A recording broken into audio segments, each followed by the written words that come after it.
السلام علیکم ورحمۃ اللہ وبرکاتہ۔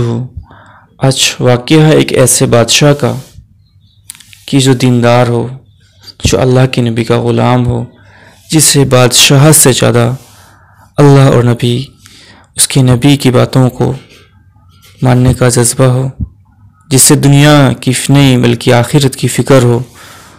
اور یہ واقعہ اس لیے ہے کہ آج ہم غور و فکر کر سکیں ہمارے وقت کے بادشاہوں میں جو دنیا میں ڈوبے ہوئے ہیں، دنیا کے پاور میں ڈوبے ہوئے ہیں، اور ایک ایسے بادشاہ کے جو اللہ سے ڈرنے والے تھے، دین پر چلنے والے تھے۔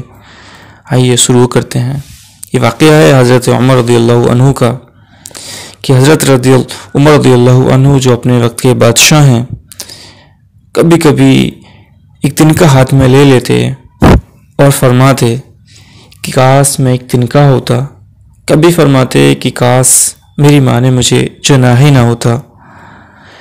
ایک مرتبہ کسی کام میں مشغول تھے تو ایک شخص آیا اور کہنے لگا کہ مجھے فلاں شخص سے بدلہ دلوا دیں۔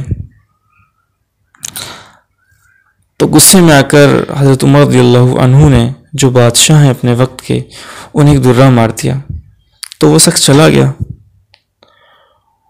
اس کے بعد احساس ہوا تو حضرت عمر رضی اللہ عنہ نے ایک شخص بھیج کر اس شخص کو بلایا اور اس کے ہاتھ میں درہ دے کر فرمایا کہ میں نے تم پر ظلم کیا ہے، اپنا بدلہ لے لیں۔ اس شخص نے عرض کیا کہ میں نے اللہ کے واسطے آپ کو معاف کر دیا۔ اس کے بعد حضرت عمر رضی اللہ عنہ گھر تشریف لے گئے، 2 رکعت نماز پڑھی۔ اس کے بعد اپنے رب کو خطاب کر کے فرمایا، کس کو؟ اپنے رب کو خطاب کر کے فرمایا، اے عمر، تو کمینہ تھا، اللہ نے تجھے اونچا کیا، تو گنہگار تھا، اللہ نے تمہیں ہدایت دی، تو ذلیل تھا، اللہ نے تجھے عزت دی، پھر لوگوں کا بادشاہ بنایا۔ اب ایک شخص آ کر کہتا ہے کہ تجھے ظلم کا بدلہ دلوا دے۔ اب ایک شخص آ کر کیا کہتا ہے کہ مجھے ظلم کا بدلہ دلوا دے، تو اسے مارتا ہے۔ کل کو قیامت کے دن اپنے رب کو کیا جواب دے گا؟ بڑی دیر تک اپنے آپ کو ملامت کرتے رہے، یعنی گلٹی فیل کراتے رہے۔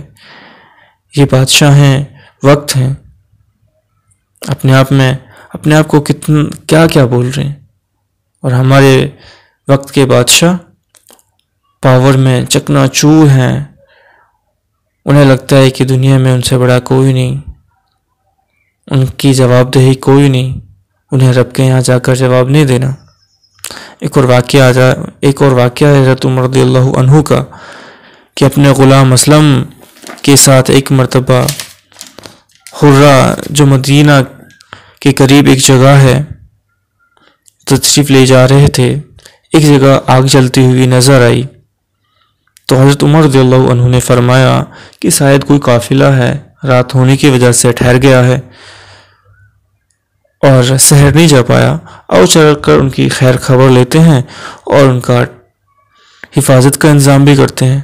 وہاں پہنچ کر دیکھا تو ایک عورت ہے جس کے ساتھ چند بچے ہیں، اور بچے رو رہے ہیں اور چلا رہے ہیں۔ ایک چولہا جلایا ہوا ہے جس پہ ایک دیگچی رکھی ہوئی ہے، اس میں کچھ پانی ہے۔ تو اپنا حضرت عمر رضی اللہ عنہ نے وہاں جا کر اس عورت کو سلام کیا اور پاس میں آنے کی اجازت مانگی اور پوچھا کہ اس چولہے میں کیا ہے۔ تو عورت نے فرمایا کہ اس میں پانی چڑھایا ہوا ہے۔ پوچھا کہ بچے کیوں چلا رہے ہیں، کیوں رو رہے ہیں؟ تو عورت نے فرمایا کہ بھوک سے بلبلا رہے ہیں، اور یہ پانی اس لیے چڑھا رکھا ہے کہ بچوں کو کچھ اطمینان ہو اور وہ سو جائیں۔ پھر کہنے لگی کہ میرا اور امیر المومنین حضرت عمر رضی اللہ عنہ کا اللہ کے یہاں حساب ہوگا کہ میری خبر ہی نہیں رکھتے، میری تنگ دستی کی خبر ہی نہیں رکھتے۔ تو حضرت عمر رضی اللہ عنہ رونے لگے اور فرمایا کہ بھلا اللہ تجھ پر رحم کرے، بھلا عمر رضی اللہ عنہ کو تمہاری اس حالت کا کیا پتہ؟ تو عورت کہنے لگی وہ ہمارے امیر ہیں، وہ ہمارے امیر ہے، انہیں پتہ رکھنا چاہیے۔ اس کے بعد عمر رضی اللہ عنہ وہاں سے واپس آئے اور بیت المال سے کچھ کھجوریں، کچھ آٹا، کچھ چربی، کچھ کپڑے، کچھ درہم ایک بوری میں اچھی طرح بھر لیے اور اپنے غلام کو کہا کہ اسے میری کمر پر لاد دیں۔ تو غلام نے کہا نہیں، میں لے چلتا ہوں۔ تو پھر عمر رضی اللہ عنہ نے ان سے کہا کہ نہیں، آپ میری کمر پہ لاد دیں۔ 2-3 بار غلام نے جب اصرار کیا تو عمر رضی اللہ عنہ نے کہا کہ قیامت کے دن بھی تم میرا بوجھ اٹھا لو گے؟ کل قیامت کے دن بھی مجھے اپنا بوجھ خود سے اٹھانا ہے اور مجھ سے ہی اس کا جواب ہوگا۔ تو غلام مجبور ہو کر بوری ان کے کمر پہ رکھ دیتے ہیں اور وہ بہت تیز قدموں کے ساتھ اس عورت کی طرف بڑھتے ہیں۔ وہاں جا کر خود ہی اس دیگچی میں کچھ آٹا ڈالتے ہیں، کچھ کھجورے ڈالتے ہیں، کچھ چربی ڈالتے ہیں اور خود اسے چلاتے رہتے ہیں۔ کچھ دیر بعد ایک حریرہ سا بن جاتا ہے تو اپنے ہاتھ سے بچوں کو کھلاتے ہیں۔ تو بچے جب ان کا پیٹ بھر جاتا ہے تو ہنسنے کھیلنے لگتے ہیں۔ اس کے بعد وہ عورت بہت خوش ہو جاتی ہے اور اللہ تعالیٰ سانو تمہیں جزائے خیر دے دعا دینے لگتی ہے اور کہتی ہے کہ تم تھے اس کے مستحق، کی بجائے عمر رضی اللہ عنہ کو خلیفہ بنائے جاتے کہ تم خلیفہ ہوتے۔ حضرت عمر رضی اللہ عنہ نے تسلی دی اور فرمایا کہ جب تم خلیفہ کے پاس جاؤ گی تو مجھ کو بھی وہیں پاؤ گی۔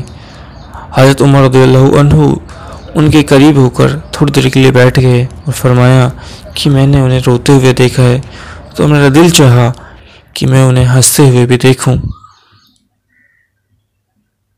تو یہ حالت تھی اس وقت کے بادشاہوں کی جو اللہ کو ماننے والے تھے، کہ انہیں اپنی آخرت سے اتنا ڈر تھا کہ کہیں ایسا نہ ہو کہ یہ بادشاہت وبال بن جائے۔ تو میرے بھائی، ہمیں غور کرنے کی ضرورت ہے کہ ہمیں ذرا سی پاور آ جائے تو ہم اکڑ میں ایسے چلتے ہیں کہ مانو اس دنیا میں صرف ہم ہی ہیں، ہمارے علاوہ کوئی نہیں۔ ہمیں عبرت حاصل کرنی چاہیے ایسے بادشاہوں سے، کہ ایسے بادشاہ جن کے نام سے لوگ کانپتے تھے اور ان کی حالت یہ تھی اللہ کے ڈر سے۔